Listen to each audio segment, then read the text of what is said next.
Havia os jogos de cartas, aos de corrida, aos de equilíbrio, aos de resistência, aos de roda, aos jogos de força.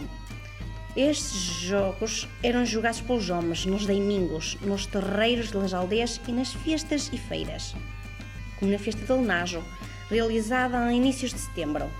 Aqui é onde nos encontramos. Eram eles o jogo da barra, o jogo da relha, o jogo da cunca, o ferro por embaixo e o ferro por arriba.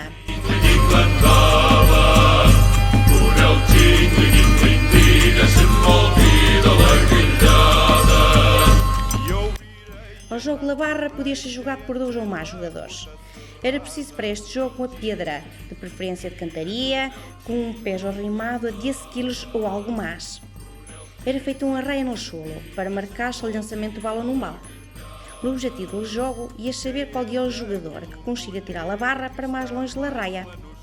Como se joga? O jogador que vai atirar a barra, a pedra, agarra-la bem, escarranca-se atrás da raia e atira-la o mais longe possível. Os outros jogadores tentam sempre passar a marca destinada, do que botou mais longe. Ganha o jogador que consiga fazer o melhor tiro, ou seja, atirar para mais longe da barra. Este jogo apresentava 2 dificuldades. Uma era o peso da pedra, outra a força que era preciso fazer para agarrar. Alguns jogadores traziam um cheixico para ir picando a pedra no agarradeiro. Desta maneira, sacavam o jogador que havia sido deixado pelos outros jogadores e assim não se escapar, zegobiar quando se atirasse. Após de ser usada, em 2 ou 3 dias, a pedra apresentava uma pocica para polgar e do outro lado, pocicas para cravar os outros dedos.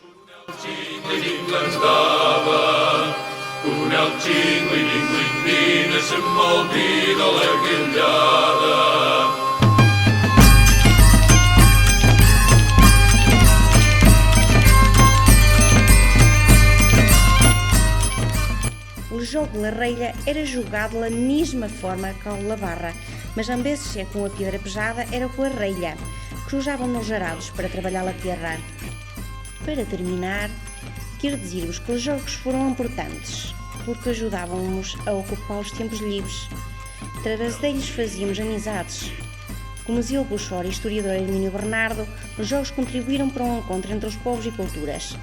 Depois, os meios rurais foram dando alguma originalidade. Beijos e abraços e até um dia destes.